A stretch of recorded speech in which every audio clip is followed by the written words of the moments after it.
حامدا و مسلیا و مسلما اما بعد۔ ناظرین کرام، وقتاً فوقتاً کچھ مسائل کی طرف رہنمائی کی جاتی ہے، کیونکہ حضور علیہ الصلوۃ والسلام کا ارشاد ہے کہ بلغوا انی ولو آیا، اگر تمہیں ایک مسئلے کا بھی علم ہو وہ دوسروں تک پہنچاؤ۔ اس ٹائم جو ہمارا مسئلہ ہے جس کی طرف رہنمائی کرنا مناسب سمجھا وہ ہے کہ نماز کے اندر تکبیر تحریمہ کے متعلق، چونکہ اکثر لوگ اس سے ناواقف ہے کہ بعض لوگ نماز میں داخل ہوتے وقت تکبیر تحریمہ نہیں کہتے ہیں، تو مسئلہ سمجھ لینا چاہیے۔ نماز کے اندر کچھ چیزیں واجب ہوتی ہے، کچھ چیزیں فرض ہوتی ہے، کچھ چیزیں سنت اور کچھ چیزیں مستحب۔ جو چیزیں نماز میں فرض ہے اگر وہ چھوٹ جائے تو انسان کی نماز نہیں ہوتی ہے۔ اسی طریقے سے اگر واجب چھوٹ جائے تو واجب کے چھوٹنے سے انسان کی نماز تو باطل نہیں ہوتی، البتہ سجدہ سہو سے اس کی تلافی ہو جاتی ہے۔ اور اگر سنت چھوٹ جائے نماز تو ہو جاتی ہے، لیکن کثرت سے ایسا کرنا درست نہیں ہے۔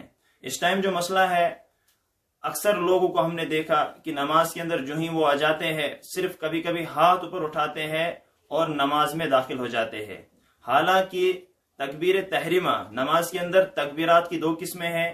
ایک ہوتا ہے تکبیر تحریمہ، یہ اس وقت کہی جاتی ہے جب نیت کے بعد انسان نماز میں داخل ہو جاتا ہے، یعنی جب امام یا تنہا نماز پڑھ رہا ہو پہلی تکبیر، اس کا نام ہے تکبیر تحریمہ۔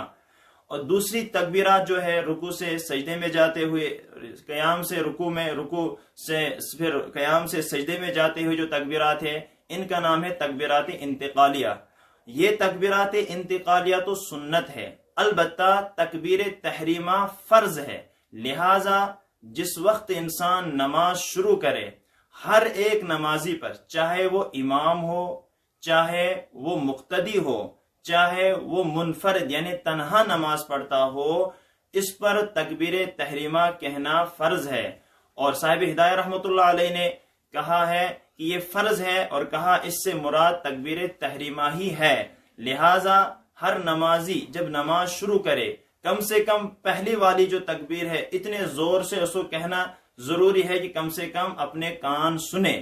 اگر کوئی بندہ نماز میں شامل ہو جاتا ہے اور دل میں ہی یہ تکبیر کہتا ہے تو اس کی نماز نہیں ہوتی ہے۔ اسی طریقے سے تنہا نماز پڑھنا شروع کیا اور دل میں ہی صرف ہاتھ اٹھا دیے کانوں تک اور نماز شروع کر دی، اس کی بھی نماز نہیں ہوتی ہے۔ لہٰذا اس مسئلے پر توجہ دینے کی کافی ضرورت ہے تاکہ ہماری نماز باطل نہ ہو جائے۔ اللہ تبارک و تعالی کہنے سننے سے زیادہ عمل کرنے کی توفیق عطا فرمائے۔